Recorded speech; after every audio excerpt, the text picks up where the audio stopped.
আচ্ছা বন্ধুরা, তোমরা এরকম কখনো শুনেছো ভূতে নাকি ফুচকা খেতে চায়? হুম।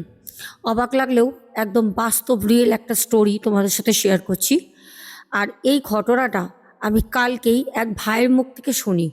সবাইকে বলবো লাইক কমেন্ট শেয়ার করো। আজকে তিনটে ঘটনা রয়েছে, স্পেশাল তিনটে ঘটনা। রাতের ঘুম কিন্তু আজকে উঠছে। দেখো, যদি শুনতে পারো তবেই শোনো। সবাইকে বলবো অবশ্যই পাশে থেকো। আর পুরো ঘটনা, তিনটে ঘটনা তোমাদের জন্য সিলেক্ট করে রেখেছি, ঘটনা তিনটে শোনো।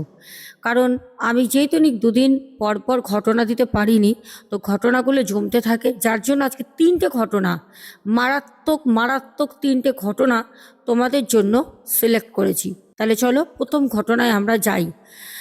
প্রথম ঘটনাটা, আমাকে এক ভাই বলেন যে দিদি ভাই, আমি যদি ভিডিও করতে পারতাম না তাহলে খুব ভালো হতো, কিন্তু করতে পারিনি। কেন করতে পারিনি সেটাও আমি বলবো। যে ভাই বলে তার নিজের জ্যাঠার ছেলে মানে দাদার সাথে ঘটনাটা ঘটে। গত সোমবার দিন সে আমেরিকা থেকে আমাদের ইন্ডিয়ায় আসে। বলে দিদি ভাই, দমদম এয়ারপোর্টে ও নামবে। দমদম এয়ারপোর্ট থেকে ও একটা ক্যাব বুক করে। ক্যাব বুক করে ও বাড়ি আসছিল। অনেকেই জানো, যারা বারাসাত অথবা ব্যারাকপুর, নীলগঞ্জ এইসব সাইড থেকে শুনছো তারা জানো, আমাদের যখন এয়ারপোর্ট ধরে মধ্যমগ্রাম হয়ে বারাসাত রোড হয়ে যখন নীলগঞ্জের এইদিকে আসে, বিটি রোড, যেটা বিটি রোড না, ওটা হচ্ছে বারাসাত রোড, ওই রোডে অ্যাডামাস একটা ইউনিভার্সিটি আছে। তো অ্যাডামাস যে ইউনিভার্সিটিটা আছে, ঠিক ওইখান থেকে আসতে একটা মুসলিম পাড়া পড়ে। অনেকেই হয়তো ব্যারাকপুরে থাকো, রিলেট করতে পারবে আমি কোন জায়গাটা বলছি। তো ওইখান থেকে যখন আসছিল ক্যাবে করে, তখন যে ভাই ঘটনাটা বলে তার দাদার একটু বাইরে বাথরুম করতে যাবার প্রয়োজন হয়। ক্যাব ড্রাইভারকে বলে যে দাদা, আমি একটু দাঁড়াবে সাইড করে, রোডের সাইডে একটু বাথরুমে যাব, প্রচণ্ড টয়লেট পেয়েছে। তো ক্যাব ড্রাইভার বলছে ঠিক আছে যান, কোনো অসুবিধা নেই। সে দাদা বেরিয়ে ওই যে প্রথমেই বললাম অ্যাডামাস যে ইউনিভার্সিটি আছে, স্কুল আছে, যেটা তোমরা অনেকেই জানবে বারাসাত রোডের উপর নীলগঞ্জের ওখানে, ও কি করে, ওই জায়গাটা একটা মুসলমান পাড়া আছে, ঠিক ওখান থেকে এগিয়ে এসে একটা ফাঁকা জঙ্গল মাঠ খালি জায়গা পড়ে। ক্যাবটা খালি জায়গা দেখেই দাঁড়ায়। সে ভাই ও নাবে, নেবে একটু, যেহেতুনিক ওই দুপুর দুপুর টাইমে, তখন ওই 3টে সাড়ে 3টে বাজে। তো এত লোক ওখানে রাস্তা দিয়ে যাচ্ছে, মেন রোড একটা, আশেপাশে অনেক দূরে দূরে বাড়ি আছে, দেন ছোট ছোট কুড়ে কুড়ে চায়ের দোকান, তারপর নানা রকম খাবার দোকান আছে, যেটুকুনি অ্যাডামাসটা ওখানে আছে তার জন্য। তো সেই দাদা কি করে, একটু ঝোপের কাছে গিয়ে সে বাথরুম করতে থাকে। যিনি ক্যাব ড্রাইভার উনি খুব বিরক্ত বোধ করেন। কেন বিরক্ত বোধ করেন? যে দাদা নেবে যান, উনি প্রায় 10 মিনিট হয়ে গেছে, কোনো একটা মানুষ 10 মিনিট কন্টিনিউ বাথরুম করে? 10 মিনিট, খুব জোর হলো 3-4 মিনিট, 10 মিনিট ধরে উনি বাথরুম করছে, ওই জঙ্গলের ঝোপে একটু ঢুকে ওখানে দাঁড়িয়ে রয়েছেন। তো ক্যাব ড্রাইভার অনেকক্ষণ ধরে বসে বিরক্ত বোধ করেন। বিরক্ত বোধ করার পর উনি নাবেন। নেবে তখন একটু এগিয়ে গিয়ে, ওনার কাছে যায়নি, অনেকটা দূর থেকেই ফুটে একটু নাবে। নেবে উনি তখন ডাকে যে দাদা, হয়েছে, কতক্ষণ ধরে বাথরুম করছেন, চলুন, আমার তো দেরি হয়ে যাচ্ছে। কারণ আমরা এটা জানি যে ক্যাব ড্রাইভাররা কিন্তু তোমাকে হয়তো কোনো জায়গাতে নিয়ে আসছে বা নিয়ে যাচ্ছে, যেতে যেতে বা আনতে আনতে ওনাদের কিন্তু এরকম অনেক আবার ভাড়াও ঢোকে, ওনারা কিন্তু সেগুলো অ্যাকসেপ্ট করেন। তো সেরকম ওনার একটা ভাড়াও আসে। উনি তো সেখানেও টাইম দিয়েছেন, এত মিনিটের মধ্যে আসছি। টাইম তো সব আমাদের এখন ম্যাপে, গুগল ম্যাপে দিয়েই দেয়। উনি জানেন ওনার বাড়িতে ছেড়ে দিয়ে আমি ওখানে এরকম সময় চলে যাব, সেই টাইমটা দেওয়া রয়েছে। এবার উনি তাড়াহুড়ো করছেন, তখন ওই দাদা বলছে আসছি, কোনো কথা না বলে এসে চুপচাপ গাড়িতে উঠে পেছনে বসে সিটে। ক্যাব ড্রাইভারের মতো গাড়ি চালিয়ে নিয়ে ওনার বাড়ি নিয়ে আসেন। যেখানে দাঁড়িয়েছিলেন ওখান থেকে ক্যাবে করে আসতে 10 থেকে 12 মিনিট হার্ডলি লাগে, বেশি না। উনি ওনার বাড়িতে নামিয়ে দেন। বাড়িতে নামিয়ে দেওয়ার পর যখন বাড়ির লোক জানতো যে ছেলে আসছে আমেরিকা থেকে তো উনি সচরাচর ওই সপ্তাহে সপ্তাহে আসেন না, প্রায় 1.5 বছর কি 2 বছরের মাথায় আসেন।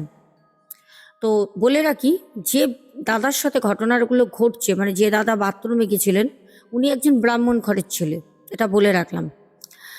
তো উনি যখন বাড়িতে আসেন, ওনার বাবা, ওনার মা, বাড়িতে আরও সবাই ছিল, আশেপাশের প্রতিবেশী, ছেলে আসছে যতই হোক আমেরিকা থেকে, সবাই ক্যাবের কাছে ছুটে যায়। মালপত্র যেগুলো ল্যাগেজ ছিল গাড়ির পেছন থেকে বের করা হয়। ছেলে আমেরিকা থেকে এসে অন্যবারের মতো এইবারে কারোর সাথে কথা না বলে ঘরে চলে যায়। তো ভাবে প্রচণ্ড গরম পড়েছে, সেই দিন খুব খুব রোদ ছিল। এমনিতে দুপুরবেলা ভাবলো চড়া রোদ, গরমে এসছে, ছেলে হয়তো তাই এসি চালানোই রয়েছে, ছেলে আসবে বলে হয়তো নিজের ঘরে গিয়ে রেস্ট করছে, হয়তো শরীরটা কোনো কারণে ভালো লাগছে না, আমেরিকা থেকে তো আসতে সময় লাগে। তো তারা সব ব্যাগপত্র ল্যাগেজ নিয়ে যায়। ছেলেটি এবার বাড়িতে আসার পর গাড়ির ভাড়া দেওয়া হয়। ক্যাব যিনি ড্রাইভার ছিলেন উনি, এই যে দাদার বাবাকে বলেন, আপনার ছেলের কি কোনো শারীরিক মানে রোগ আছে? তখন বলছে শারীরিক রোগ মানে? না, কোনো রোগ তো নেই। কেন এই কথা বলছেন? বলছে না, আসলে আমরা তো গাড়ি চালাই, এরকম আমাদের অনেক মানে প্যাসেঞ্জার ওঠে, কিন্তু এনার মতো ওই 10 মিনিট ধরে টয়লেট করছে তো করছেই। আপনার ছেলের জন্য আমার আর এক জায়গায় যেতে হবে, দেরি হয়ে গেল, ওনারা আমাকে বারবার করে ফোন করছে। হ্যাঁ, আমি ওদের একটা টাইম বলে দিয়েছি না, অন্য প্যাসেঞ্জার তুলবো তো। তো এই কথা রাগে বলে, কারণ ড্রাইভার যেহেতু 10টা মিনিট একটা মানুষ টয়লেট করতে যাওয়া আর ক্যাব ড্রাইভার হা করে গাড়ির মধ্যে বসে থাকা, এটা সবার কাছে খুব রাগ আর খুব একটা বিচ্ছিরি লাগে। তো এই দাদার বাবা কিন্তু কোনো কথা বলেনি, যে ক্যাব ড্রাইভার ছিলেন উনি গাড়ি ঘুরিয়ে নিয়ে ওনার মতো বেরিয়ে যায়।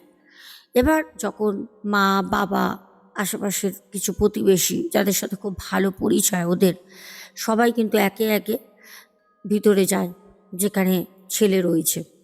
যেতে ছেলে সবাইকে বলে, আমার ঘর ফাঁকা করো, তোমরা এখান থেকে চলে যাও, আমার ভালো লাগছে না। তো ছেলেটির মা, মানে ওই দাদার মা জিজ্ঞেস করে, কেন রে বাবা, গরমে শরীর খারাপ লাগছে? তো ছেলের জন্য যথারীতি আগে থেকে ফ্রিজে শরবত, বেলের শরবত, কোল্ড ড্রিঙ্কস সব কিছু আনিয়ে রাখে। ছেলেকে বেলের শরবতটা প্রথম দেয়, কারণ আমেরিকায় তো আর বেল পাওয়া যায় না যে শরবত করে খাবে। বেলের শরবত দেয়, ছেলে বেলের শরবতটা নিয়ে খায় না, কিন্তু ছেলে অন্য সময় আসে যখন, তখন এগুলো খায়, কিন্তু এবারে আর খায়নি। বসে থাকার পর কিছুক্ষণ পর ও মাকে ডাকে। ঠিক কীরকমভাবে ডাকে আমি বলি, এ মা, মা আমাকে খেতে দে তো, আমার খুব খিদে পেয়েছে। আমেরিকায় থাকা একটা এডুকেটেড পারসন, যে ওখানে রীতিমতো কর্মরত, সেই ছেলেটা আজ পর্যন্ত কোনো দিন জ্ঞান হুঁশ থাকতে তার মাকে বাবাকে তুই করে ডাকিনি। সেই ছেলেটাই তার মাকে এমা খেতে দে তুই করে ডাকে। তো তার মা ছুটে এসে বলছে, বাবা তোর খিদে পেয়েছে, দাঁড়া বাবা দাঁড়া, আমি রান্না করেছি তোর জন্য মুরগির মাংস, বেগুন ভাজা, একটা সবজি আর টমাটোরের চাটনি, ছেলে খেতে ভালোবাসে, যেগুলো পছন্দের খাবার। আমার মনে হয় এই দাদার মায়ের মতনই সব মারাই কিন্তু ছেলে মেয়ের পছন্দসই খাবার রান্না করেন। এক থালা ভাত সব কিছু ডাইনিংয়ে এনে রেখে ছেলের ঘরে গিয়ে ছেলেকে ডাকে। ছেলে তখন বলে, আমি ওখানে যাব না, আমাকে ঘরের মেঝেতে এনে দে, কথাগুলো নোট করবে, এনে দে। তার মা বেরিয়ে গিয়ে কষ্ট পায় ছেলের কথায়, কীরমভাবে ছেলে আচরণ করছে, কীরমভাবে ছেলে কথা বলছে। এ কি, আমাদের ছেলে তো তুই তুই করে কথা বলে না। যখন দাদার বাবাকে বলে তার মা, তখন বলল, দেখো যা বলছে বলছে, ছেলে তো আমাদেরই, তুমি যেরম বলছে খেতে দাও, হয়তো কোনো একটা প্রবলেমে রয়েছে, এখন তো সব জায়গায় গন্ডগোল গন্ডগোল গন্ডগোল চলছে, হয়তো ওর মাথায় কোনো কিছু চাপ রয়েছে, ও কি বলছে পরে ওর সাথে কথা বলবো, তুমি খেতে দাও, ওর আত্মা ওর নাড়িটা ঠান্ডা হোক, ও ওকে ভাতটা দাও। আমেরিকাতে তো সেরকমভাবে ভাত বা বাঙালি খাবার সেরকমভাবে পায় না, পাওয়া গেলে ও কাজের মধ্যে কোথায় খাবে, ওকে খেতে দাও। ওই মুহূর্তে সেই দাদার মা ঘরের মধ্যেই, এসি চলছে ওই ঘরে, মেঝেতে মার্বেলের উপর খাবারগুলো রেখে দিয়ে থালাগুলো বাটি সব গুছিয়ে দিয়ে চলে আসে। আসার পর তখন ওই দাদার বাবা তার মাকে বলে, কি গো, ছেলেকে জলটা দিয়েছো? সবে দিয়ে বেরিয়ে আসছে, বলছে জল দিয়েছো? বলছে না, জলটা দেওয়া হয়নি, আমি জল দিচ্ছি। তখন বলল, থাক তুমি বসো, মন খারাপ করো না, ছেলে আমাদের বাইরে থেকে এসছে, কি বলছে না বলছে পরে ওর সাথে কথা হবে। একটা দিন হয়তো ওর জার্নি হয়েছে, অনেক প্রেশার পরে, তো তুমি একটা দিন ওকে ছাড় দাও, কালকে কথা বলবো সকালে, ও ঘুম থেকে উঠুক, ঠিক আছে? আর দাও জলের বোতলটা, ফ্রিজ থেকে আমি নিয়ে যাচ্ছি। এইটুকুনি কথা বলতে মিনিমাম তোমাদের আইডিয়া মতো কতক্ষণ লাগে? 2 মিনিট, 3 মিনিট, 4 মিনিট, এর বেশি না। তো সাথে সাথে ফ্রিজ থেকে কিচেনে যায়, কি জলটা বের করে ফ্রিজ থেকে, ঠান্ডা জলের একটা বোতল, একটা কাচের গ্লাস নিয়ে যখন বাবা ঘরে ঢোকে, তখন দেখছে ছেলে যেরমভাবে মা খাবারটা দিয়ে এসছে, প্রথমে কি কেরম দেয়, নিচে দিয়েছে, ছেলে বসে, সোজাসুজি গেট খুললেই দেখবে আমার ছেলে খাচ্ছে। কিন্তু বাবা গেট খুলে দেখছে ছেলে খাচ্ছে ঠিকই, কিন্তু ছেলে পেছন ঘুরে বসেছে। ঘরের দরজাটা খুললেই ছেলের পেছন পিঠ দেখতে পাবে, ছেলের মুখটা হচ্ছে জানলার দিকে, এরম করে বসেছে। এবার যখন ওরকম দেখে তখন ভাবছে হয়তো ওর সত্যি মাথার কোনো সমস্যা হচ্ছে, কোনো চাপে আছে। তো বাবা যখন বোতলটা আর কাচের গ্লাসটা নিয়ে সামনে আসে, তখন দেখছে থালা, প্রথমে থালাটা দেখে, থালার মধ্যে না আছে বেগুন ভাজা, 2টো বেগুন ভাজা দিয়েছিল, না আছে এতটা সবজি, না আছে ভাত, না আছে এক বাটি চিকেন। আর সব থেকে বড় যেটা ওই দাদার বাবার দেখে ভয় করে, সেটা হচ্ছে আমরা মটনই খাই, মটন খাই, আর আমরা চিকেনই খাই, হাড় বা কাটা, মাছ খেলে কাটা থাকবে। তো যে চিকেনের একটা হাড়, চেবানো কোনো অংশ কোনো জায়গায় নেই, পুরো পরিষ্কার। 2 থেকে 3 মিনিট, তার বেশি সময় লাগেনি, এর মধ্যে পুরো খাওয়া শেষ। ছেলে যখন দেখে বাবা গেছে, ছেলে বড় বড় করে বাবার দিকে এরকম করে তাকাচ্ছে। বাবা ভয়তে কোনো কথা বলতে পারিনি, শুধু জলটা, বাবা গ্লাসটা জল ঢালিও নি, কাছে রেখে বললে, এনে বাবা জল। বলে যখন বেরিয়ে আসছে, যখন দরজাটা খুলে বেরোবে, কারণ বাবা অলরেডি ভয় পেয়ে গেছে, তখন ছেলেটি তার বাবাকে বলছে, বাবা মাকে বল আরও মাংস দিতে, আমি মাংস খাবো। বলছে, হ্যাঁ বাবা বলছি বলছি। তার বাবা আর পেছন করে ছেলের দিকে তাকায়নি। ঘর থেকে তাড়াতাড়ি বেরিয়ে এসে তার মা ডাইনিংয়ে বসে থাকে, তার মাকে গিয়ে বলছে, কি ব্যাপার বলো তো, ছেলেকে খুব অস্বাভাবিক লাগছে, কি হলো? বলে বাবা মায়ের পাশে একটা টেবিলের মধ্যে মাথায় হাত দিয়ে বসে পড়ে। তখন মা জিজ্ঞেস করে ওই দাদার, যে কী হয়েছে গো, তুমি আবার চিন্তায় পড়লে কেন, এই তো তুমি আমাকে এতক্ষণ বোঝাচ্ছিলে। তখন বলল যে না, ও না মাংস চাইছে। বলছে, হ্যাঁ আমি তো ওর জন্য অনেক মাংস রান্না করেছি, আমি নিয়ে যাচ্ছি। বললো, না তুমি মাংসটা বেড়ে এখানে আনো, আমি নিয়ে যাচ্ছি। কারণ উনি ভাবলেন যে ওর মাকে যদি এই মুহূর্তে পাঠাই, এরকম যদি দেখে যে মাংসের হাড়গুলো পর্যন্ত খেয়ে নিয়েছে, আর যতটা ভাত সবজি ভাজা দিয়েছিল, খেতে 2 মিনিট লাগবে না, এটা ইম্পসিবল। একটা মানুষের পক্ষে এত খাবার খাওয়া 2 থেকে 3 মিনিট ইম্পসিবল। তখন তার মা অনেক করে বলে, তার বাবা তখন বলল, তুমি আমাকে দাও না এক বাটি মাংস এনে। এক বাটি মাংস এনে দেয়, তার বাবা নিয়ে যায়, নিয়ে গিয়ে কোনো রকমে ছেলের কাছে বাটিটা রাখতে যায়, তখন বলল, থালার উপরে রাখ। বাবা থালার পাশে মাংসর বাটিটা রাখতে যায়, তখন বলল, থালার উপরে রাখ। তখন তার বাবা থালার উপর রেখে দিয়ে চুপচাপ বেরিয়ে আসে। এইবার ঘটনাটা শুরু হলো, এসে যে ভাই আমাকে ঘটনাটা বলেছে, সেই ভাইয়ের নিজের জ্যাঠার ছেলে। তখন সেই দাদা যার সাথে ঘটনাগুলো ঘটছে, ওই দাদা তখন তার ভাইকে ফোন করে। তার ভাই মানে যে ঘটনাটা শেয়ার করে তার বাবাকে ফোন করে বলে যে, ভাই তাড়াতাড়ি তুই তোর ছেলেকে নিয়ে একটু আয় তো, কারণ যেহেতু একা কিছু বুঝতে পারছে না। এবার ওখানে প্রতিবেশীকে কাকে বলবে, নিজের লোক তো নিজের লোককে আগে খোঁজে। তখন এই যে ভাই ঘটনাটা বলে, তার বাবা জিজ্ঞেস করে কি হয়েছে। তখন বললো না না, এরকম ছেলে এসছে আমেরিকা থেকে, জানিস তো। বলছে হ্যাঁ, আমরা তো দুদিন পর যেতামই, ও তো এখন থাকবে 15 দিন। বললো তোরা আজকেই আয়, আজকেই আয় সন্ধ্যার মধ্যে।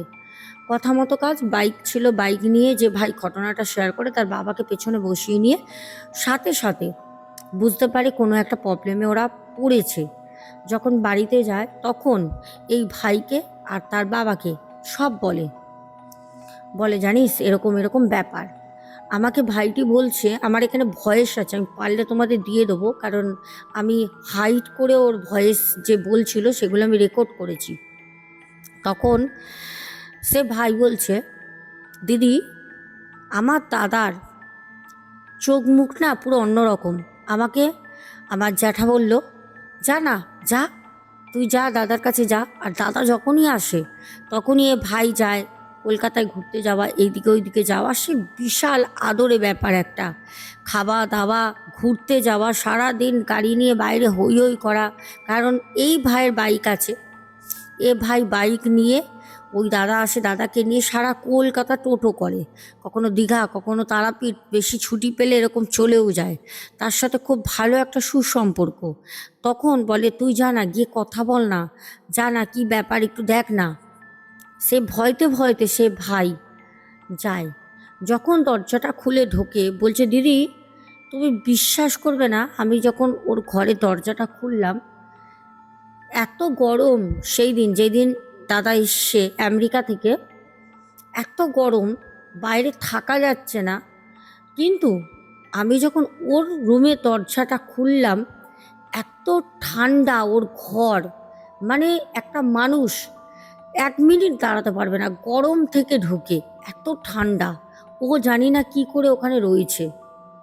ও যখন গেল দরজাটা খোলে, তখন দেখছে যে দাদা জানলা খুলে, ঘরে এসি অন, জানালা খুলে ঠিক এরকমভাবে হাত দিয়ে, মানে এরকমভাবে দুটো হাত মুখের মধ্যে দিয়ে, পা দুটো ওই জানলার যে একটা র্যাক মতো থাকে না উঁচু, ওইখানে পা দুটো তুলে চেয়ারে বসে কিছু একটা বাইরে দেখছে, ঠিক হাতের মধ্যে মাথা রেখে। তখন এই ভাই বলছে, কিরে দাদা কবে আসলি? হ্যাঁ কখন এলি রে? কিরে এ দাদা। সামনে যখন যায় তখন বলছে যেইভাবে চোখটা ঘোরালো না, চোখটা মুখটা, মানে জাস্ট সেটা দেখার ছিল। ওর যে লুক, ওর লুকটা পুরো চেঞ্জ, পুরো লুক চেঞ্জ। এই দেখে ভাই কিন্তু সাথে সাথে বেরিয়ে এসে ভয় পায়। আর জেঠুকে বলে, জেঠু দাদা স্বাভাবিক নেই, দাদার মধ্যে কিছু একটা আছে। চোখ মুখ পুরো লাল, চোখ বড় বড়, সে এরকম করে তাকিয়ে দেখছে, এরকম করে। ও যেটা কথা বলছে তাকানো দেখে সে ভাই ভয় পেয়ে যায়। কারণ সে তো ছোটো থেকে চেনে, এরকম তো না, ও এরকম কেন করবে, আর এরকম ওর অ্যাটিটিউড বা হবে কেন, এরকমভাবে তাকাবে কেন, এরা তো সব নিজের বাড়ির লোক। প্রচণ্ড ভয় পায়, প্রচণ্ড পরিমাণে। আমাকে বলে, দিদি আমরা ওই বাড়িতে রাতে থেকে গেলাম। আমার জেঠিমাকে বললাম যে কাছাকাছি কোনো যদি জায়গা থাকে ওকে নিয়ে চলো। জেঠিমা বললো এই রাতের বেলা কোথায় যাব, মানে ভয় লাগছে ঘরের মধ্যে এরকম। বললো তোরা আজকে থাক, কালকে সকালবেলা আমাদের ব্যারাকপুরে সদর বাজারে এক মসজিদ আছে, অনেকেই মসজিদটা চেনো, মসজিদটা যাও, বড় মসজিদ ব্যারাকপুরে, খুব নাম করা ওখানে। বলছে খুব অদ্ভুতভাবে সকালবেলা সকালবেলা নিয়ে যাওয়া হয় ওই দাদাকে, জ্যাঠার ছেলেকে। যখন নিয়ে যাওয়া হয় তখন মোটামুটি সকাল 9টা, 9:30 হবে। এবার মসজিদের ওখানে একটা 4 চাকা ভাড়া করে নিয়ে যাওয়া, ওদের নিজেদের 4 চাকা নেই। একটা মসজিদের ওখানে, ওই বড় মসজিদের রাস্তার একটা জায়গায় দাঁড়ায়। বড় মসজিদটা ধরো 10-12 ফুট দূরে একটা জায়গায় দাঁড়ায়, মোড়ের মাথা। ওখানে দাঁড়িয়ে হঠাৎ ওই জ্যাঠার ছেলে ওখানে দাঁড়িয়ে থাকে। ওকে মানে ওখান থেকে গাড়ি যাবে না, যে গাড়ি করে গেছে একটু হেঁটে যেতে হবে। ওকে বলে কী হলো, চল চল এক জায়গায় তোকে নিয়ে যাব। ও সোজা রাস্তায় যে ভাই বলছিল, খুব সুন্দরভাবে দেখাচ্ছিল, আমি এখানে দেখাতে পারছি না অ্যাটিটিউডগুলো, কারণ ও ছিল, ওর বাবা ছিল, ওরা ওখানে ছিল, ওরা জানে। বলছে সোজা লম্বা চওড়া ফর্সা ছেলে রাস্তার মাঝখানে দাঁড়িয়ে ঠিক এরকম করে সোজা দাঁড়িয়ে আছে, ঘাটটা ঠিক এরকম করে বেঁকিয়ে কিছু একটা দেখছে। তখন মসজিদটা কিন্তু এই পাশে, দেখছে এই দিকে। তখন যে দাদার এরকম মানে একটা আচরণ পুরো চেঞ্জ হয়ে গেছে, ওই দাদার বাবা তখন বলছে, ওইদিকে তুই কী দেখছিস, কী আছে রে বাবা, কি বল। তখন দেখে বলছে, যা, আমার খুব খিদে পেয়েছে। ওখান থেকে কচুরি চপ ভাজা হচ্ছে, যা মাংসর চপ। আর ওইদিকে দিনের বেলা চপ ভাজে, খুব ফেমাস ওখানে, কোর্টের ওইদিকে চপ টপ পাওয়া যায়। যারা ব্যারাকপুর রিলেট করছো, ঘটনাটা শুনছো, যারা ওইদিকে থাকো বুঝতে পারবে, কমেন্টে জানাবে অবশ্যই জানা থাকলে। তো তখন বলছি ঠিক আছে ঠিক আছে, আমি নিয়ে আসছি। ভাইয়ের বাবার সাথে সাথে কিন্তু ওই জায়গাটায় যায়, গিয়ে ওখান থেকে 10খানা বলে মাংসর চপ নিয়ে আয়, 10টা, একটা দুটো না, সকাল 9টা 9:30টার সময় 10খানা মাংসের চপ। যে ভাই ঘটনা বলছে, বলে চপগুলো মুখে পুড়ছে, আর মানে মনে হচ্ছে যেন মুড়ি খাচ্ছে, এক খোবা করে একটা করে চপ নিচ্ছে আর মুখের মধ্যে পুড়ছে। 10টা চপ 2 থেকে 3 মিনিটে ওর গেলা শেষ, চিবিয়ে, হাড় ফাড় কিচ্ছু ফেললো না, সব কটমট করে চিবিয়ে খেয়ে নিল। তারপর বলছে ওই দাদার বাবা যে এবার চল, তুই তো চপ খেলি, চপ খাচ্ছে আর পুরো এই বুকের কাছে এরম করে হাতটা মুছছে, চপের যে গরম ভাজা তেলগুলো বুকে মুছছে, মানে পুরো একদম একটা আমেরিকায় বসবাস করা ছেলে, তার পুরো মানে কি বলবো বিহেভিয়ারটা চেঞ্জ, যেটা এরা কোনোদিন আগে দেখেনি। বলছে দিদি, তারপর ওকে আমরা যখন ওই মাজারে নিয়ে যাব, বড় মাজার, তখন বলছে যাব, আমার খিদে এখনও পেয়েছে, যা ওই দোকানে, যা যা যা, ঠিক এরকম করে বলছে, হাত নাড়িয়ে, যা যা যা, ওই দোকানে তাড়াতাড়ি তাড়াতাড়ি 20টা পরোটা নিয়ে আয়, আমি 20টা পরোটা খাবো। তো তার বাবা বুঝতে পারছে যে এর মধ্যে, আমার ছেলের মধ্যে অন্য কিছু আছে, এটা আমার ছেলে হতেই পারে না। তার বাবাও বুঝছে, তার কাকাও বুঝছে, সাথে এই ভাইও বুঝতে পারছে, না এটা কোনো মানুষের পক্ষে সম্ভব না। 10টা এত বড় বড় সাইজ কাকলেট যেরকম হয় মাংসর চপ, 10টা একটা মানুষ হাড় সহকারে পুরো গিলে খেলো। তারপর 20টা, বলছে দিদি সেই বড় বড় মোটা মোটা 20খানা পরোটা, মানে মিনিশের মতো খেয়ে ফেললো। বলছে এরম করে মোড়াচ্ছে আর মুখে দিচ্ছে, এরম করে রুটি যেরকম আমরা ছিঁড়ে ছিঁড়ে খাই, গোটা গোটা ওরম পরোটা এরম মোড়াচ্ছে আর মুখে দিচ্ছে। কিভাবে পসিবল হয়? খেয়ে নিল, একদম খেয়ে নিল। তারপরে যখন মাজারে নিয়ে যায়, যে বড় মাজার বলছি, ওখানে যখন নিয়ে যায়, আর ওইখানে মৌলভী সাহেব উনি সব দেখছে, ওনারা তো বুঝতে পারে সব দেখছে। তখন মৌলভী বলছে আয় আমার মসজিদে আয়, তুই মানে মাজারে আয়। তখন বলছে আমি তো যাবো না ভেতরে, আমি ভেতরে যাব না। বলছে কেন? তুই তো বললি এতক্ষণ ধরে অনেক তামাশা করলি, এটা দাও খাবো, ওটা দাও খাবো, সব তো তোর বাড়ির আপন লোক খাবিয়েছে, এবার তুই আমার কাছে আয়। এবার ও যাবে না, ও বলছে আমি সব জানি, কোথায় এনেছে কি এনেছে, আমি তো খেতে এসেছিলাম, আমার খিদে পেয়েছিল, বাড়ির খাবার ভালো লাগছে না, আমি তো যাব না। ও যায় না। এবার ওই যে মৌলভী সাহেব ছিলেন ওই মাজারে, উনি দুটো ছেলেকে বলে ওকে ধরে নিয়ে আয়, ওকে ধরে নিয়ে আয়। তখন যে ছেলেগুলো ধরতে আসে, একটা ছেলের হাত, বা হাতটা ওই ভাই বলছে এরমভাবে মুড়িয়ে দিল না, কট করে একটা শব্দ হলো, ছেলেটা আল্লাহ এরকম করে চিল্লে উঠল। ছেলেটার হাতটা না এরকম পুরো এরকম ঝুলে গেল, এরকম ঝুলছে। হাতের যে এইখানে আমাদের যে একটা রগ থাকে না, শিরা, এখানটা একটা কবজি থাকে, এই কবজিটা টেনে খুলে দিয়েছে ও। সেই ছেলেটাকে ধরে ওই যে বড় মাজার, ওই মাজারের লোকজন হসপিটালে নিয়ে দৌড়ালো। তখন ওই মৌলভী বলছে যে তুই কাকে এনেছিস? ওই দাদার বাবাকে বলছে, মানে এই যে ভাই তার জেঠুকে বলছে তুই কাকে এনেছিস? এটা তোর ছেলে নাকি? এই শরীরের মধ্যে একটা শয়তান বাস করছে, একটা শয়তান ঢুকে আছে, যা একে নিয়ে বাড়ি যা, তোর বাড়ি আমি যাব, ও আসবে না তো কি হয়েছে, ওর কাছে আমি যাব, যা। সে মৌলবী প্রচণ্ড রেগে গেছে, মৌলবী প্রচণ্ড রেগে গেছে। সে মৌলবী রাতের বেলা বাড়িতে আসে, অ্যাড্রেস ঠিকানা সব কিছু দিয়েছে, ফোনের নাম্বার টাম্বার নিয়ে এসেছিলো। মৌলবী রাত্রেবেলা বাড়ি ঢোকে, তখনও কিন্তু এই ভাই আর তার বাবা ওখানে রয়েছে। এবার যতক্ষণ মৌলবী আসে তার আগে তখন রাত 10টা বাজে। সে ভাই বলছে আমাকে, দিদি আমার দাদা জ্যাঠার ছেলে রাত 10টার সময় বলছে আমার জন্য 1000খানা ফুচকা নিয়ে আয়, আমি ফুচকা খাবো। 1000টা ফুচকা ওকে খাওয়াতে হবে, 1000টা। তখন বলছে 1000টা ফুচকা কোথায় পাবো, ফুচকা থাকলেও কোনো জায়গা দিয়ে খুঁজে টুজে যেখান থেকে ওকে আনবো, 1000টা ফুচকা কোথায় পাবো, হয়তো 20-30টা পেলেও পেতে পারি। আর ফুচকা খাবাটা কি ভালো নাকি? বলছে আমি একটা একটা করে গুনে খাবো, 1000টা ফুচকা আনবি, যদি না আনিস আমি সব ঘর তছনছ করে দেবো। রীতিমতো ধমকি। সে যে ভাই ঘটনা বলে, বলছে দিদি আমি মানে পুরো শুকিয়ে গেছি, আমি কি দেখছি চোখে, যেই ছেলেটা আসে এত এখানে ওখানে যাওয়া, এত হই হুল্লোড় করে, আমি পুরো শুকিয়ে গেছি, যে কি হয়েছে ওর, এমন কি হয়েছে।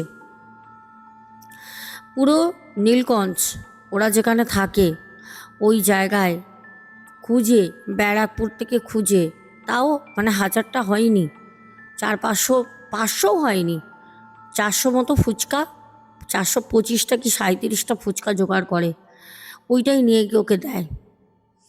এক গামলা জল, সব জায়গায় টুকরো টুকরো নিচে, কোনো জায়গায় 50 টাকা, 20 টাকা, 30 টাকা এরকম করে ফুচকা সব জায়গাতেই সংগ্রহ করে। এক জায়গায় জল ঢেলে দেয়, আলু, ও নিজে নিজে মেঝেতে বসে খাচ্ছে, বাবু হয়ে বসে বসে খাচ্ছে। তখন সবাই বলছে বাবা এই আবার কীরকম, এরকমভাবে খাচ্ছে। এই বলতে বলতে মৌলবী ঢুকে, যখন মৌলবী ঢুকেছে, ফুচকার যে জলটা ছিল গামলায়, এক লাথি মারলো, পুরো খাটের তলায় ঘুরে গামলা সহকারে জল ছিটিয়ে ঢুকে গেল ওর ঘরে। বুঝে গেছে ও, তখন কিন্তু মৌলবী সবে বাইরের গেট থেকে ঢুকেছে, ঘরেও প্রবেশ করেনি। যখন ঘরে প্রবেশ করে তখন ও বলছে, গেট এরম করে রেখেছে যাতে ও লক না হয়, তখন ও বলছে ওর বাবাকে, মানে এই ভাই বলছে, জেঠুকে বলছে আমার দাদা, কিরে খুব বেশি বাড়াবাড়ি করছিস না, কাকে নিয়ে এসছিস ডেকে আমাকে এখান থেকে তাড়ানোর জন্য? আমি কি তোদের কোনো ক্ষতি করেছি? কোনো ক্ষতি করিনি তো, আমি তোদের কোনো ক্ষতি করবও না, কেন এনেছিস? তখন সে মৌলবী সাথে সামনে এসে দাঁড়ায়, তার বাবা আর কিছু বলেনি। তখন মৌলবী বলছে বল, তুই তো সকালবেলা গিয়ে আমার ওখানে খুব খারাপ কাজ করে এসছিস, একটা ছেলের হাতের পুরো কড়ার ওখানটা তুলে দিয়েছিস, নার্ভের ওর অসুবিধা হয়েছে, এখন ব্যান্ডেজ করা। তুই বল তুই কে, তুই এই ছেলেটার শরীরে ঢুকে আছিস, তুই কে বল। তখন বলছে আমি বলবো না আমি কে, যেই হোক আমি হব, আমি তো বলবো না কে, তুই কে, তুই যাবি এখান থেকে। মৌলবী বলছে না, আমার বাড়িতে তুই গেছিলিস, ঢোকাতে পারিনি, আর তোর বাড়িতে আমি এসেছি, তুই আমায় তাড়াতে পারবি না। সে মৌলবীও সেরকম। তখন বলছে তুই যাবি না, বলছে না। যখন পুরো লাইট ব্লিং হতে শুরু করে, পুরো প্রথমে একদম শর্ট সার্কিট হলে পুরো অন্ধকার হয়ে গেল, তখনই এই যে ভাই ঘটনাটা বলে, ও ভিডিও রেকর্ড করতো, বলে আমি ফোন বের করব, আমাকে যে মৌলবী সাহেব আসেন, 4 জন এসছিলেন, উনি সাথে সাথে বলে দিলেন কোনো রকম ফোন বের করবে না, কোনো ভিডিও কিছু করবে না, ওরা কাছে খুব এফেক্ট করে, ওরা কাছে খুব এফেক্ট করে, করবে না, করতে দেয়নি। কারণ কি দেখবে না দেখবে, ও হয়তো আত্মাটা বেরিয়ে চলাচল করছে, ক্যামেরায় তো জিনিস ধরা পড়ে, ওই জন্য না করে, তাই করতে পারিনি। ভাই বলছে দিদি ওকে অনেক করে অনেকক্ষণ ধরে, সেই মানে দর কষাকষি হয় না বাজারে দোকান করতে গেলে, ওরকম ওকে বলে বলে ভালো খারাপ, লাস্টে ওর কাছ দিয়ে জানা গেল যেটা, সেটা হচ্ছে ও যখন এয়ারপোর্ট থেকে বাড়ি আসছিল, ও নিজের মুখ থেকে বলছে, সে অনেকটা গল্প করার পর, এত বললে তো আরও 2টো ঘটনা আছে, অনেক লং হয়ে যাবে, অনেক পরে শেষ সময় তখন ও বলছে যখন এই ছেলেটা বাথরুম করতে যায়, তখন আমি মাঠের ওখানে একটা গাছ রয়েছে পাঁচিলের পাড়ে, ওই পাঁচিলের ওখানে কবর দেওয়া হয়। ওই পাঁচিলের গাছের কাছে কবর দেওয়া হয়, পাঁচিলের ওপারে। ও এই পাড়ে এসে ওই পাঁচিলের গায়ে একটা গাছ আছে, ওই গাছের ওখানে ও শুয়েছিল, আত্মাটা শুয়েছিল। আর এটা পুরুষেরই আত্মা। বলছে আমি যখন দেখলাম ও ওখানে গিয়ে বাথরুম করছে, আমার তখন ওকে দেখে মনে হলো আমি অনেক দিন ক্ষুধার্ত, আমি মরেছিও না খেয়ে, খুব অভাব অবটনে। তখন মৌলভী বলে তুই কি করে মরেছিস বল। এই ভাই, তার বাবা, তার মানে পুরো পরিবার, গ্রামের কি একটা লোক সবাই দাঁড়িয়ে শুনছে, সবাই। তখন ওই ভাইয়ের মুখ থেকেই মানে দুটো পুরুষ কণ্ঠ বেরোচ্ছে, দুটো, কারণ ওর মধ্যে দুজন ছিল, একজন কথা বলছিল, একজন নীরবে ছিল, দুজন ছিল।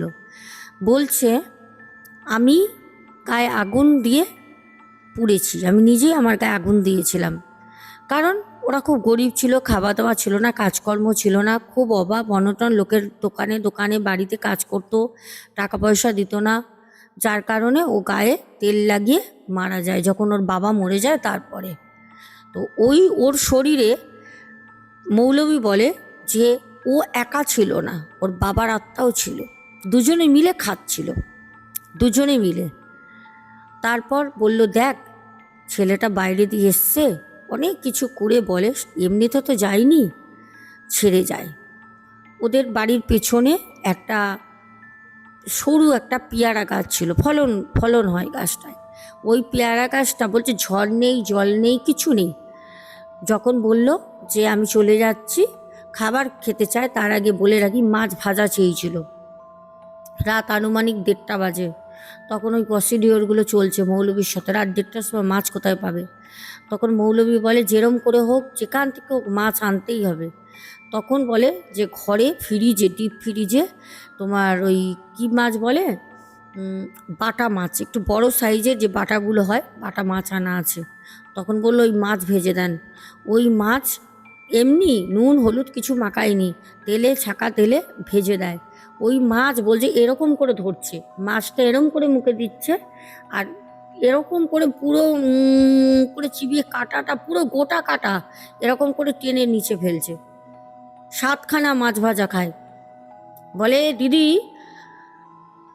ওই দৃশ্য না তুমি চোখে না দেখলে তুমি বুঝতে পারবে না। আমি বললাম আমি জানি ভাই, আমি কথা বলেছি, যা শরীরের জিনিস রয়েছে আমি কথা বলেছি, তোমরা ভিডিওয়ে দেখেছো, এর আগে আমি দিয়েছিলাম। সেই ভাইটা যে গেছিলাম বেহালায়, 8 বছর দিয়ে বাইরে বেরোতো না, আমি যাওয়ার পর কাজ করে দেওয়ার পর এখন স্বাভাবিক জীবন লিড করছে। 8 বছর ধরে 8টা দুর্গা পুজো দেখেনি, বাঙালি ব্রাহ্মণ ঘরের ছেলে, 8টা বছর ধরে বাইরে বেরোয়নি। সেই ছেলেকে আমি যখন সারাতে যাই ওর বাড়িতে, তখন 4 জন ওর শরীরে ছিল। আমি জানি ওদের তাকানো, ওদের কথা বলা, ওদের হাত পা নাড়ানো একটা স্বাভাবিক মানুষের মতো থাকে না, পুরোটা পরিবর্তন হয়ে যায়। যাই হোক, যখন পেছনের ডালটা ভেঙে যায়, মানে পুরো গাছটাই ভেঙে যায়, ডাল না সরি, তখন ওরা ছুটে গিয়ে দেখে কি হলো আওয়াজ, বাইরের ওইদিকে পেছন দিকে লাইট দেয়, টর্চ নিয়ে দেখলো গাছ ভেঙে গেছে, ঝড় জল বৃষ্টি কিচ্ছু নেই। তখন ভাবলো যে ছেড়ে গেছে আত্মাটা। এই ছিল আমাদের প্রথম ঘটনা। এবার যে দুটো ঘটনা আছে আরও ভয়ঙ্কর, শোনো। আমার যে বাড়ি, আমার বাড়ি থেকে পায়ে হাঁটা 10 মিনিট ডিস্টেন্স একটা বাড়ি আছে। অনেকেই এখানে জানে, আমি কোনো নাম নিয়ে বলবো না, অনেকে জানে। ওই বাড়িতে পরপর একই বাড়িতে 4 জন সুসাইড করেছিল। আজকে না, বহু বছর আগে, প্রায় 50-60 বছর আগে। প্রথমে করে বাবা ছেলে, তারপরে মা আর মেয়ে করে। বাবা ছেলে আগে মারা যায়, সুসাইড করে, তারপর 2-3 মাস পর মা আর মেয়ে একসাথে মারা যায়। ওই বাড়ি যারা সুসাইড করে তাদের যে কাকা জ্যাঠা ছিল, মানে থাকে না লতানো পাতানো সম্পর্কে, তারা ওই বাড়িটা নিজেরা বিক্রি করে দেয় অন্য একজনকে। ওই বাড়িটা যে কিনেছিল সে, আমি ওই বাড়ির কাছে গেছি, বহুবার গেছি, এসছি, আমি জানি। তো ঘটনাটা ওই ভাই আজকে বলছিল, তার জন্য আমি ঘটনাটা শেয়ার করছি, নাহলে আমার মাথা দিয়ে বেরিয়ে গেছিলো। বলছে ওই যে কিনেছিল সে জঙ্গলে জঙ্গল, পুরো ঢালা বাড়ি, লম্বা লাইন দিয়ে 3টে ঘর, আর তোমার ছোট ছোট ছোট ছোট গ্রিল গ্রিল গ্রিল গ্রিল করা কাঠের, পুরো একদম মানে সেই জানলাগুলো থাকে না, কাঠ দিয়ে 4-5টা পাল্লা ভিতর থেকে, বুঝেছো? আর বাইরেটা হচ্ছে কাঠের জাল জাল জাল থাকে, ওই দিয়ে করা, অনেক পুরনো বাড়ি, বাইরে কোনো প্লাস্টার করা নেই। ভেতরে আমি যাইনি, আমি জানি না, আমি দেখেছি বন্ধ অবস্থায়। তো ওইখানে যখন উনি নেয়, বলছে সন্ধেবেলা মনে হচ্ছে এই ঘর থেকে ওই ঘর, ওই ঘর থেকে ওই ঘর, কেউ একটা মেয়ে হাঁটাহাঁটি করছে, পায়ের নুপুরের শব্দ হচ্ছে, আর মানে কেউ নেই।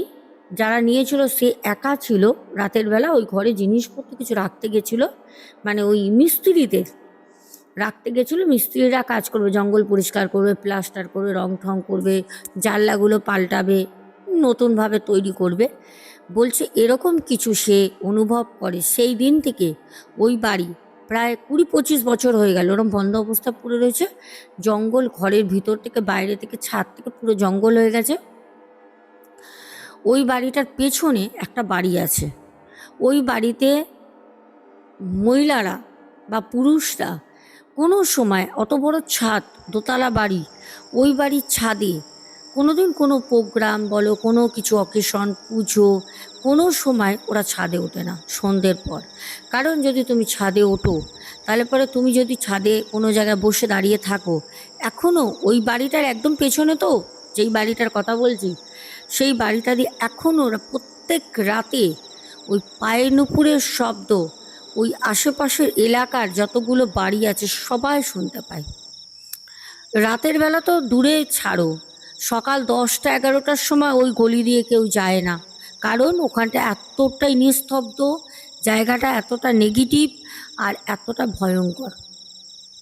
যদি আমি কোনো দিন ওইখান থেকে যাই, ভিডিও করে তোমাদের শেয়ার করব বাড়িটা, কারণ ওই দিকটা আমাদের কোনো কাজের যাতায়াতের জায়গা না, যাই না। একবারই গেছিলাম ওখানে, এই ছিল 2টো ঘটনা। তৃতীয় ঘটনাটা আমি তোমাদের সাথে বলি, শোনো। তৃতীয় ঘটনাটা ঘটে হচ্ছে দীঘাতে। দেখো, দীঘা মানেই হচ্ছে আমাদের একটা ইমোশন, দীঘা মানে হচ্ছে একটা আবেগ, দীঘা মানে একটা এনজয়। দীঘা নাম শুনলে আমাদের শরীরে রক্তে রক্তে যেন একটা আনন্দ কোথাও যেন মানে ফুলে ফেপে ওঠে। দীঘা আমাদের একটা আবেগ, আমি মনে করি। আমার সব থেকে বড় কথা, দীঘা হচ্ছে আমার সেকেন্ড হোম। আমি দীঘায় এত হোটেলে কাজ করেছি, তোমরা জানো, এত হোটেলে নানা রকম বিষয় নিয়ে আমি গেছি হিলিং করতে করতে। দীঘাতে আমি এত জায়গা আমি জানি, দীঘাতে এত পরিচয়ের মানুষ আমার আছে, ফেসবুক থেকে শুরু করে আমার সাথে বহু মানুষ ওখানে বন্ধু, মানে খুব ভালো সম্পর্ক হয়ে গেছে। যাদের হোটেলে কাজ করতে যাই, তাদের বাড়ির যে রিলেটিভস রয়েছে, তাদের আত্মীয়, মানে তাদের সাথে আমার একটা খুব ভালো বন্ডিং হয়ে গেছে। আমি দীঘার প্রত্যেকটা গলি গলি, যদি আমাকে চোখ বন্ধ করেও কেউ যদি বলে যে তুমি এই রাস্তা দিয়ে গিয়ে এই রাস্তায় চলে আসো, আমি চোখ বন্ধ অবস্থায় হেঁটে চলে যাব। আমার এরকমভাবে দীঘা চেনা। তো দীঘার কোন হোটেল না হোটেল কি, আমি তো মোটামুটি সব জানি, তোমরাই বলো। কিছু হোটেল আমি নিজস্বভাবে জানি। তো যে ঘটনাটা ঘটে, সে ঘটনাটা হচ্ছে সৌরভ, যে ভাই, সৌরভ চ্যাটার্জি ভাই বলে, দিদি আমি বিয়ে করি যখন, এটা 2021 কি 2022-এর ঘটনা, আমার ঠিক মনে নেই, বলেছিল, বলছে 2021-ই ধরলাম, 2021-এ যখন আমি বিয়ে করি, কাজের প্রচণ্ড চাপ ছিল, তা ইচ্ছে ছিল বউকে নিয়ে একটু উত্তরবঙ্গে যাব ঘুরতে, বাট কাজের প্রেশারের জন্য দীঘাটাই আমরা হানিমুন হিসাবে ধরি, দীঘা যাই। দীঘা যেদিন গেলাম সেদিন মোটামুটি ওই সময় বলবো না যে খুব ক্লাউড ছিল, দীঘা খুব ভিড়, খুব জনবসতি, এমনিতেও দীঘা আগের থেকে প্রচুর প্রচুর জনবসতি হয়ে গেছে, প্রচুর হোটেল নতুন নতুন হয়েছে। যাই হোক, আমরা যখন যাই দীঘাতে, তখন হোটেল আমরা পাই। আমরা প্রথমে একটা হোটেল দেখি, আমরা সেই হোটেলটা পছন্দ হয় না, আমরা বাইকে করে গেছিলাম, নিজের বাইকে করে। তো সৌরভ বলছে, দিদি মানে বিশ্বাস করবে না, প্রথম হোটেলটা আমার মিসেসের কোনো কারণে পছন্দ হয়নি। বলছে দেখো এখানে ছেলে টেলেগুলো হোটেলের কেমনভাবে তাকাচ্ছে, হয় না অনেক অনেক ধরনের তাকায়, যেগুলো আমরা সচরাচর লক্ষ্য না করলেও মহিলারা কিন্তু এগুলো দেখে। তো ও আমাকে, আমি ওইটাই নিতাম। ও আমাকে বললো যেখানে থাকবো না ছেলেগুলো কেমন তাকাচ্ছে, ভালো লাগছে না। আর হোটেলটা প্রচণ্ড ফাঁকা ফাঁকা, কেউ নেই, রুমগুলো পুরো বন্ধ। ওখান থেকে আমরা অন্য একটা পাশেই হোটেলে যাই। পাশের হোটেলটা যে মানে ঢুকবো যখন, তখনই একজন হোটেলের সামনে যে যারা সিকিউরিটি গার্ড থাকে দেখেই ডাকছে যে ম্যাডাম আসুন, স্যার আসুন, রুম অ্যাভেলেবেল আছে, ভালো রুম আছে, কম পয়সার মধ্যে এসি নন এসি পেয়ে যাবেন। তো আমরা জাস্ট গেলাম। যেতে আমার বউ বলল যে এখানে রুম নাও। আর একদম ফাঁকা, ওই হোটেলটাও ফাঁকা। নিউ দীঘায়, বলে রাখছি, ওল্ড দীঘা না, নিউ দীঘা। ওই হোটেলটাও ফাঁকা, কিন্তু মানে পরিষ্কার পরিচ্ছন্ন, হাইজেনিক মেনটেন করা। তারপরে যারা ছিল বয়োজ্যেষ্ঠ লোকজন, তাকানি এখনই কথা সবার খুব ভালো, মানে খুব ফ্রেন্ডলি দেখলাম ওইটুকুনি সময়। আমরা একটা লিফট ছিল 3 তলায়, থার্ড ফ্লোরে আমাদের রুম দেয়। রুম নাম্বার ছিল 501, 501। হোটেলের নাম আমি এখানে বলছি না। তারা ওই রুমটা 501-এ নেয়, তারা যায়। এবার নতুন হানিমুনে গেছে, তারা তো স্নান করবে না। তারা তখন বললো যে আমরা ঘরেই স্নান টান করে নিয়ে খাবারটা অর্ডার করে দিই, দিয়ে ওরা ঘরেই নিজেদের মতো টিভি দেখে, একটা সময় তারা নিজেদের মতো করে ঘনিষ্ঠ মুহূর্ত কাটায়। বিকালবেলা ওই 7:30-8টার দিকে স্বামী স্ত্রী দুজন পায়ে হেঁটে হোটেল থেকে নেবে, 10 মিনিট হাঁটলে সমুদ্রের একদম পার, সি বিচে যাবে। ওরা যায়, গিয়ে সি বিচে বসে থাকে। বসার পর তো ওরা পরের দিন আবার রিটার্ন চলে আসবে। খুব বেশি দিনের জন্য যায়নি, কাজের চাপ তো, তো একদিনের জন্য জাস্ট ঘুরতে যাওয়া।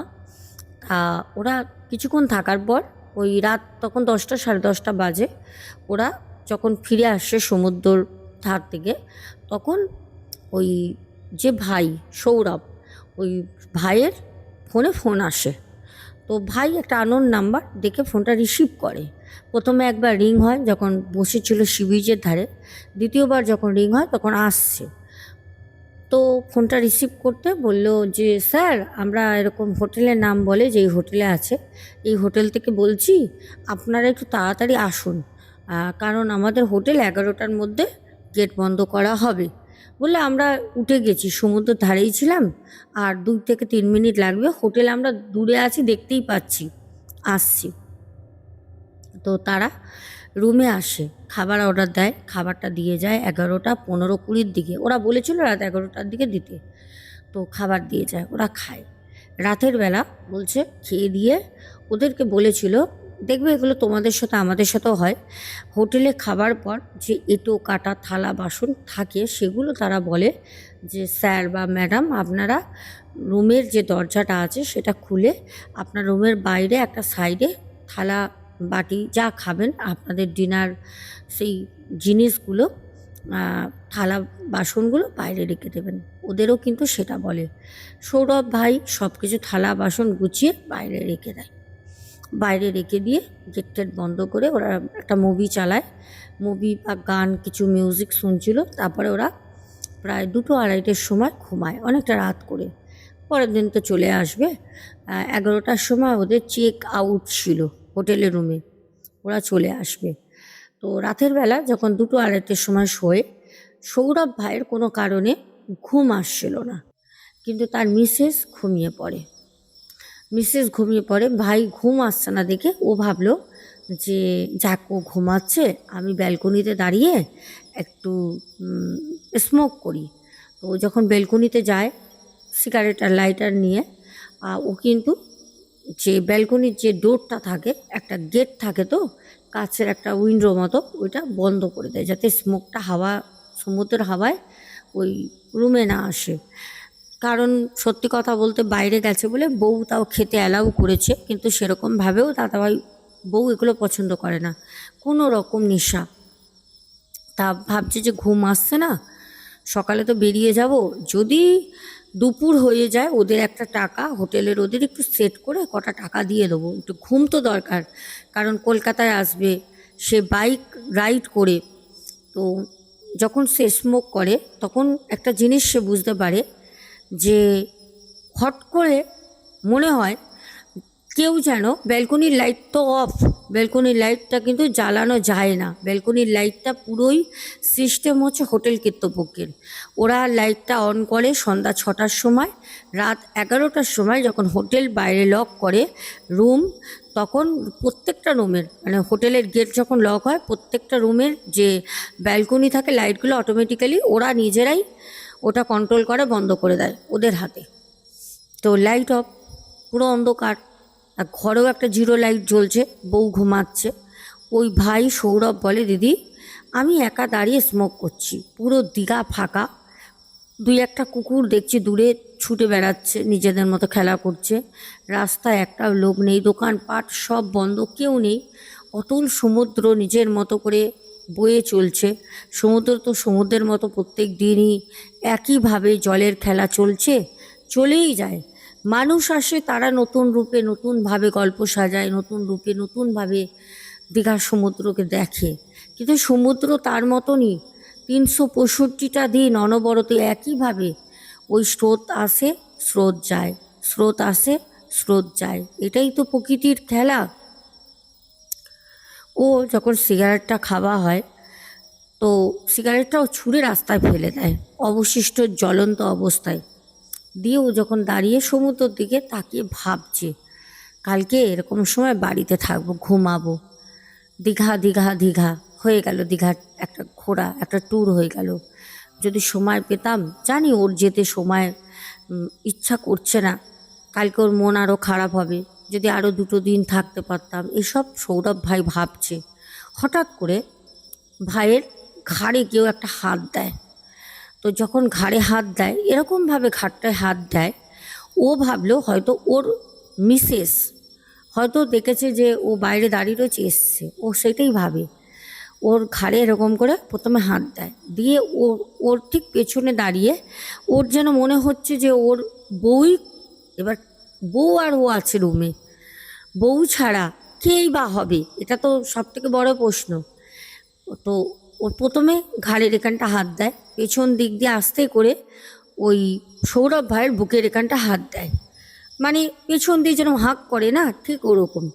তা ও তখন বলছে কি যে চলো রুমে চলো, তুমি আবার উঠে আসলে কেন, হ্যাঁ পাগলি মেয়ে, সকালবেলা যেতে হবে না, উঠে গেছেই তো শুলে, বলে ও যখন, তখনও কিন্তু ওর শরীরের মধ্যে সেই হাত কিন্তু তখন ওর বুকের আশেপাশে ঘুরছে সৌরভ ভাইয়ের।